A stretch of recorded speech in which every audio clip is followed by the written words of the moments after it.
Harris-Ferree, and I am a pastor in the Evangelical Lutheran Church in America, and I serve as pastor of outreach and community at Luther Memorial Lutheran Church in Seattle, Washington. And I'm also a case manager at an affordable housing apartment building.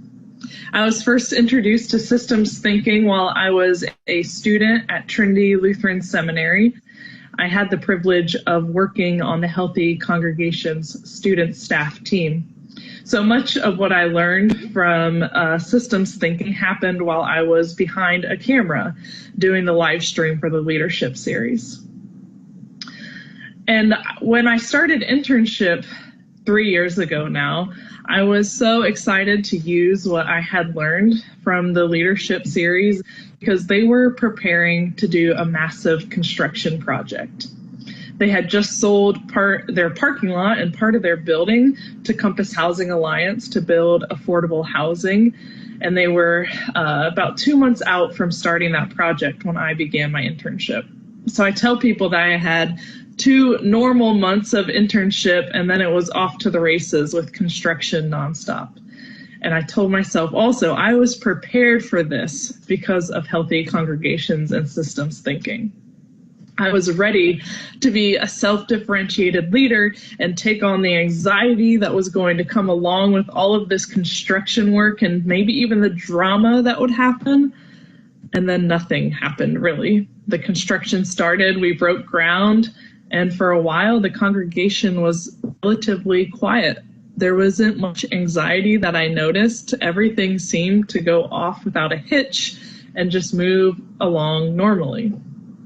I started leading some of the Healthy Congregations facilitator sessions, and I had them take assessments and watch the videos, and they giggled as they noticed some similarities in the members of our own congregation to those in the videos that Healthy Congregations provided. And I reported to my internship supervisor. I said, well, they actually seem relatively healthy. I'm not getting anything too dramatic out of these. I was ready for something to pop up that I wasn't expecting.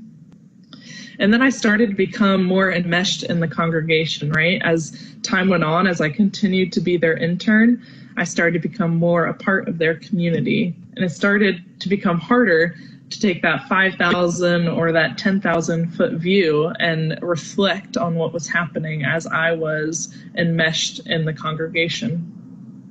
And construction continued. And not only did they rip out the parking lot and take down half of the building, but while the construction crews were there, we had them take out all of the pews of the sanctuary and rip up the floor and polish the concrete. And we had them bring down the altar out of the raised up area down to the main floor. And we remodeled our kitchen, and there was so much dust flying around, and it was constant activity of construction. Just a few small projects really happening at once, nothing major. And my internship supervisor and I would often talk about, are they hitting their threshold of what they can handle? Are we doing too much at once?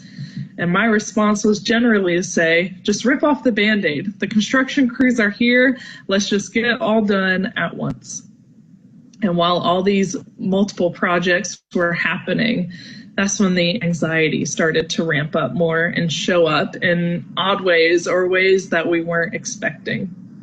A central member of the congregation left during this time, and I was prepared to just let him go without much conversation. But then there was a voice in the back of my head, Dr. Ott, saying, stay connected in those times. When you really don't want to stay connected to those people, that's when you need to draw close. So we had many meetings with this individual about why he was leaving, because it wasn't apparent to us. And then I reflected on it and realized his whole life was being a construction worker, and he liked having power in the congregation. And yet while all of this construction work was happening around us, he wasn't in power in any way. He wasn't leading the decisions, and he wasn't a part of the construction crews. And so that was kind of taken from him, his power and his ability to make decisions and do his life's work. And that was just too much at that time for him. And it started to create a ripple in the system when he left. Some more anxiety started to pop up. And so I held some small groups hoping to discuss this or see what else was out there lingering. And it was funny how two very different answers came out of these small groups. First, an older gentleman said, we don't have enough information about what's happening. We haven't had enough meetings. It's just all happening, and we don't know anything about it. And then another group said, we've had plenty of meetings. We know exactly what's going on. The information has been shared well. And they said, last time when this happened, we had way too many meetings. The first time we talked about selling the property many years ago, we just talked it to death and nothing ever came from it. And I got more information that I didn't know.